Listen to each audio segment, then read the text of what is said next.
We have a new moon solar eclipse happening on September 21st at 12:54 p.m.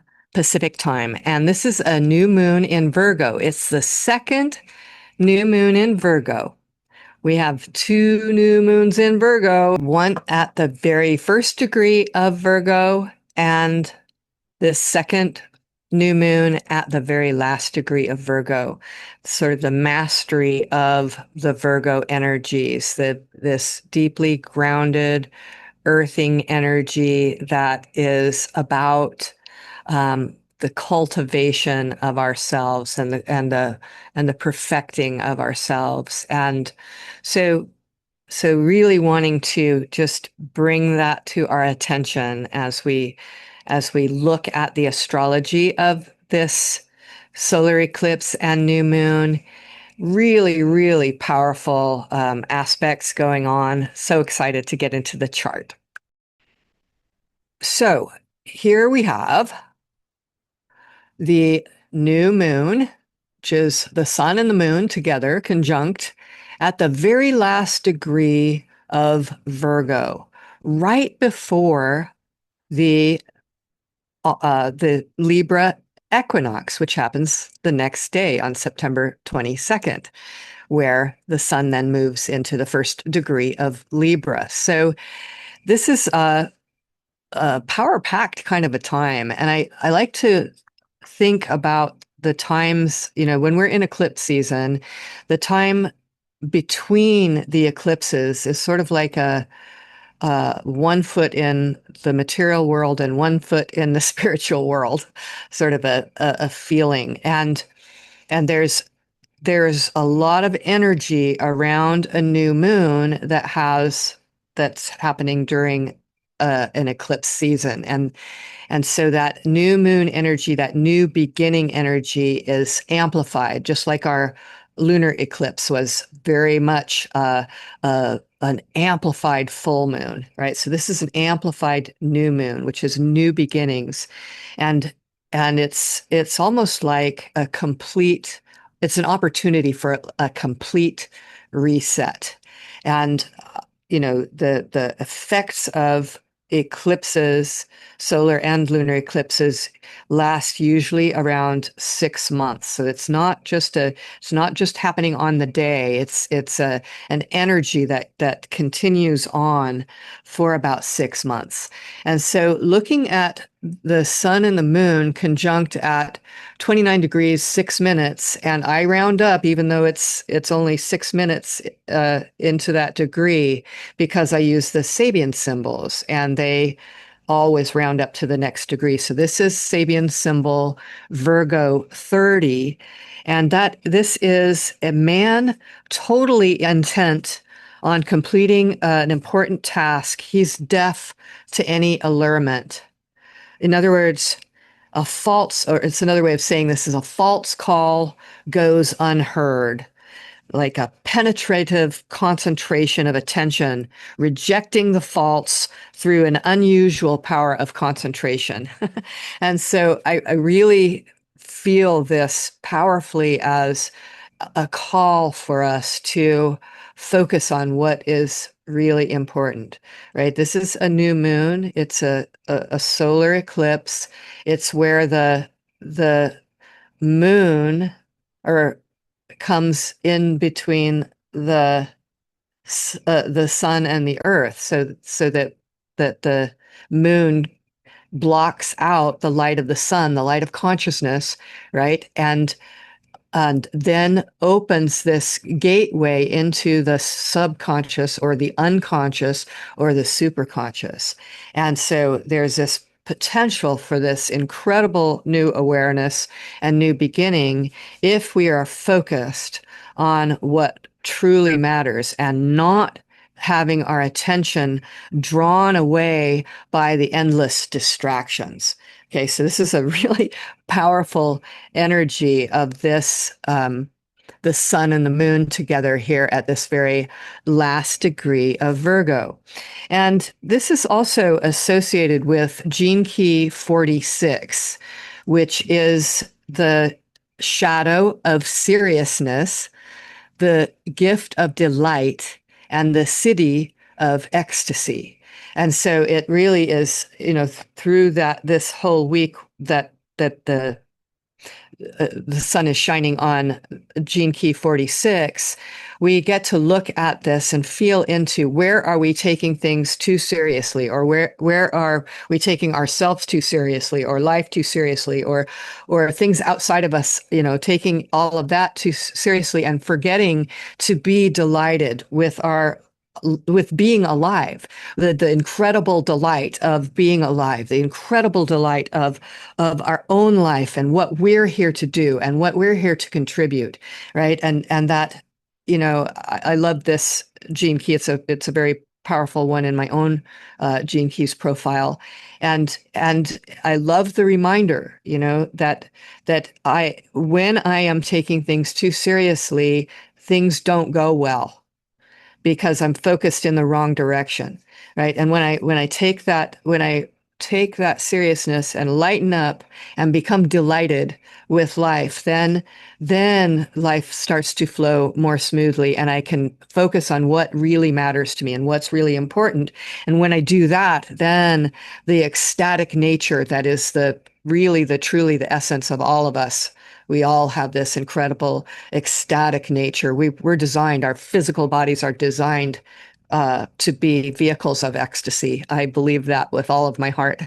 And so this is, this gene key supporting this energy of this solar eclipse and new moon is just really a powerful invitation to become once again focused and delighted about what we are here to experience in this life, all of it. I sort of look at it as being reminded that I signed up for this, that I chose to come in at such an intense time in human history, that we all chose this entry point into this life, and that we're here for this incredible change in human consciousness. And yes, it's going to look messy. There is a lot of messiness around that, but to remember to stay delighted. Okay, so that's the sun and the moon. And you can see here that there is well, it's almost a grand trine associated here with this new moon. And that reminds me that I need to talk about something that I said in the last astrology video about the full moon total lunar eclipse. And I was calling this trine here between Pluto and Uranus and Sedna, I was calling it a grand trine. I think I said it more than once. I think I said it a couple of times. And what I meant to say is it's a very important trine, and it's a very unusual trine, because in the middle of this trine, this Pluto is trine Uranus here, we have Saturn and Neptune, both in sextile to Pluto and Uranus. Okay, so the trine is between Pluto and Uranus, but it forms this sort of a funny a different kind of a triangle, triangle shape anyway, where we have the three outer planets in favorable aspect to each other in the beginning degrees of their signs. And this is a very, very rare occurrence, and it's going to happen, it's happening right now, and then again in the spring of 2026, and I think then at the beginning of the year in 2027. So we see it several times. It'll be the outer planets will have moved to different degrees of their respective signs, but they'll still be in this really powerful aspect where they're in a flowing, trine is a flowing aspect, and the sextiles are also a very supportive energy. Both of the planets, involved in a sextile are being energized and helped. And so there's this really beautiful supportive energy towards evolution, because here we have Pluto in the, in the beginning degrees of Aquarius, saying, we power to the people. It's, the very beginning of this. It's where the individual gets exalted as it relates to its contribution to the whole, right? This is a very Aquarian energy where we're looking at a new way of being in the world. And Pluto is death and rebirth and transformation and transmutation.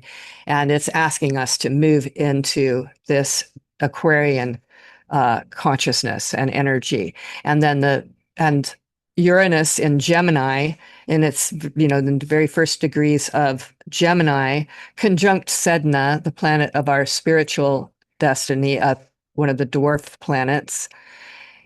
Uranus is our higher consciousness. It's our the awakening, the awakened mind, the lightning bolt, the lightning struck tower, right? It's electrifying everything and making huge, maybe unexpected changes. And in Gemini, it's about our consciousness. It's about the way we think. It's about the way we learn. It's about the way we perceive. It's about the way we communicate. Okay. And so these big changes in all of these areas. So it's asking for that. And to, with these two in a trine aspect to each other, you can see how, that in order for us to move into this new way of being in the world, that Pluto is, saying we need to come into this Aquarian consciousness. Well, we need to have a new way of thinking, a new way of perceiving, a new way of of working through these things in the world. And so it's a very beautiful and supportive energy.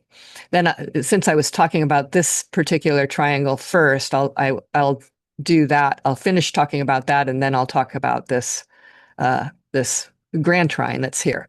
So then the other point in this little triangle here is the conjunction between Saturn and Neptune. Saturn, they're both retrograde right now. Actually, all of the outer planets are retrograde. So they appear to be moving backwards.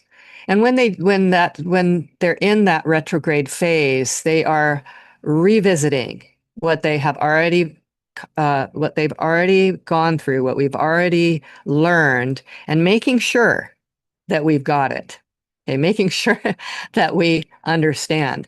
And I wanted to mention too that this, if you notice that they're not exactly conjunct one another. It's 28 degrees, 28 minutes. So this would be 20 Pisces 29 and Aries 1 for Neptune. Pisces 29 for Saturn, Aries 1 for Neptune.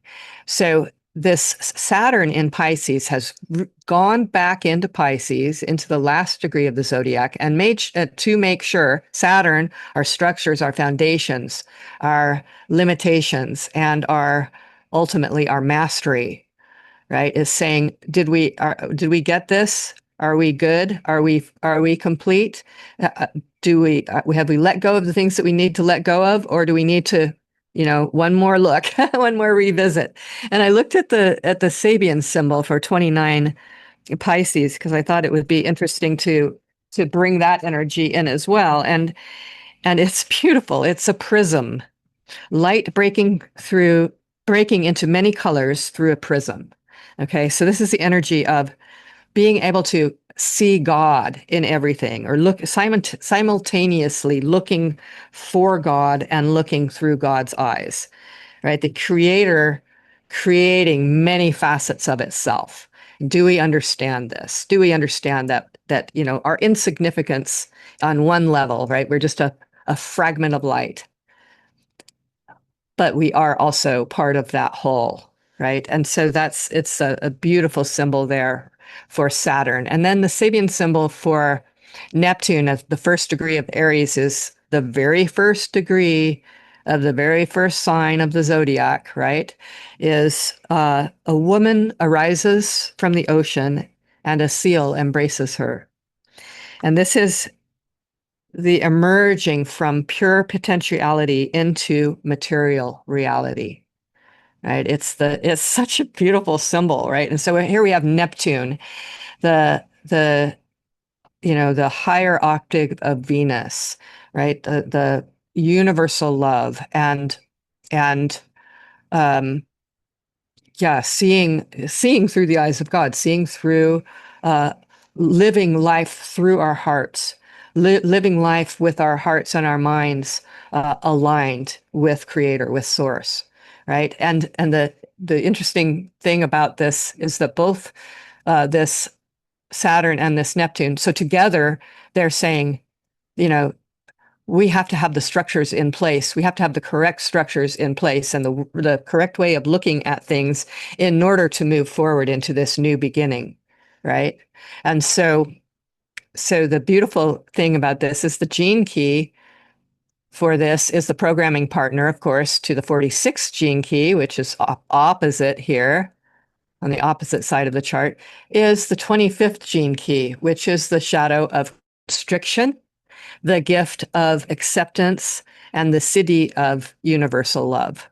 Okay, so it's a really powerful energy. So these are the planets, the Saturn and Neptune are the planets that are in opposition to this solar eclipse, right, to this new moon.